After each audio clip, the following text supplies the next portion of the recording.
The midday sun poured over Adum village, glistening on the red clay huts and the golden beads that adorned the women's necks.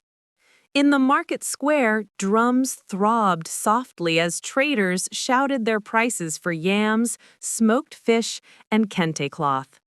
Among the bustle, Kwame walked tall, his steps deliberate, his shoulders square, his chin lifted high. The young women giggled as he passed. Look at him! Kwame, son of Kofi the hunter, he walks as though the earth itself owes him respect, one whispered, hiding her smile behind her cloth. The young men shook their heads. He believes no one is greater than him. Even the chief's own sons do not boast as much as Kwame, another murmured. Kwame stopped, turning toward them with a smirk. You speak of me, but do not deny what you know in your hearts. Who among you is stronger? Who among you is braver?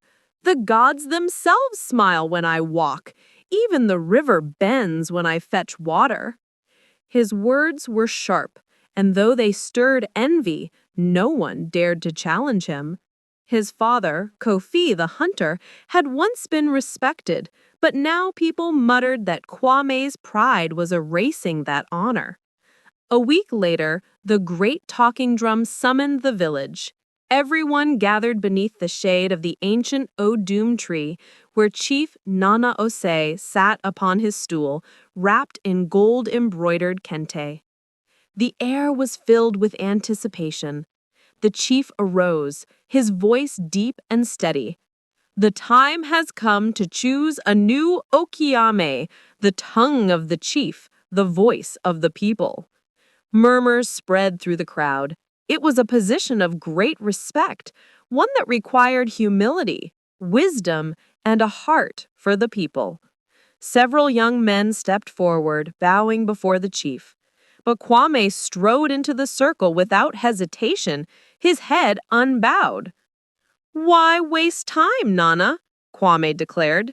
There is no man here whose voice is clearer, whose presence is stronger, whose destiny is brighter.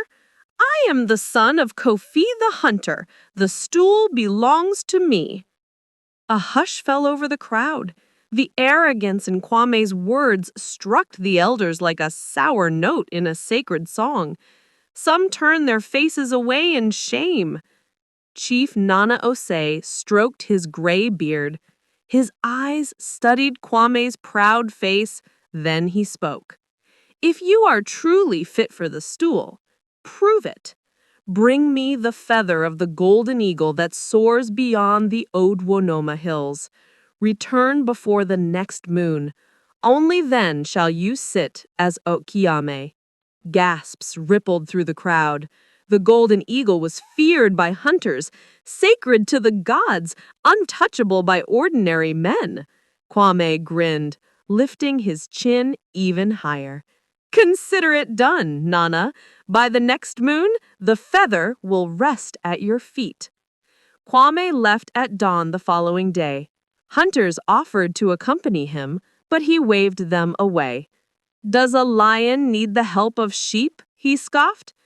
He carried only a small bag of dried plantain and smoked fish and his father's hunting knife.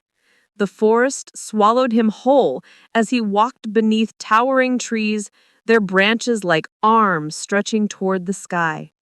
Days passed, the food dwindled, streams grew scarce, and the journey weighed on his body, yet Kwame pressed on, his pride urging him forward. At last he reached the Odwonoma Hills, and there it was, the golden eagle.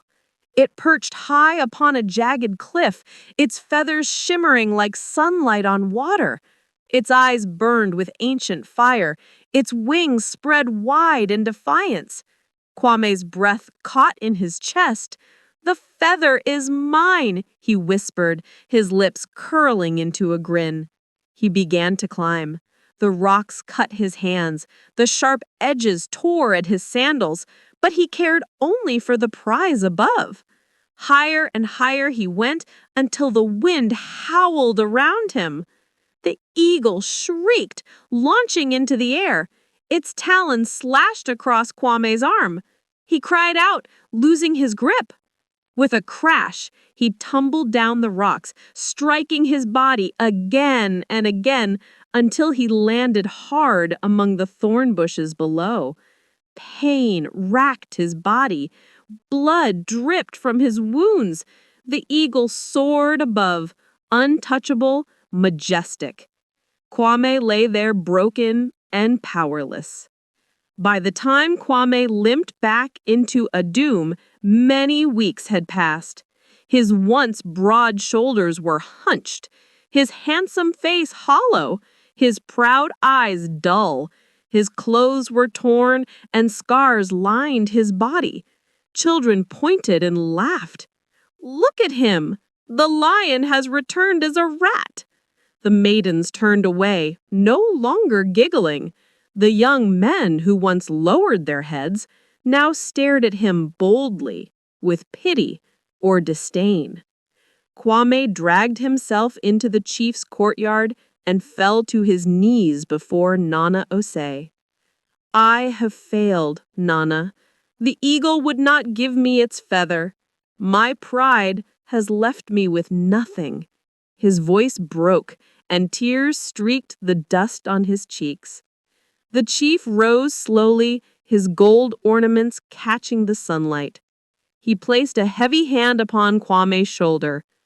"Kwame, we asked for a feather, but you returned with wounds. We asked for wisdom, but you returned with shame. Do you see now? Pride is a sickness. It lifts you high only to throw you down." Kwame bowed his head. His voice was small, trembling. "I thought pride was strength. I thought it was glory. Now I see it is emptiness." The chief sighed deeply.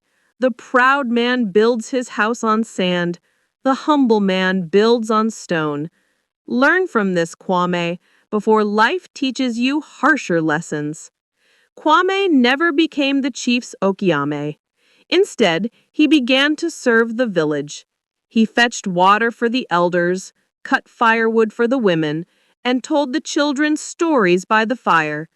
When he saw the young boastful ones, he would lift his shirt and show them the scars that lined his body. "Look well," he told them. "This is the price of pride. It will cost you everything and leave you with nothing."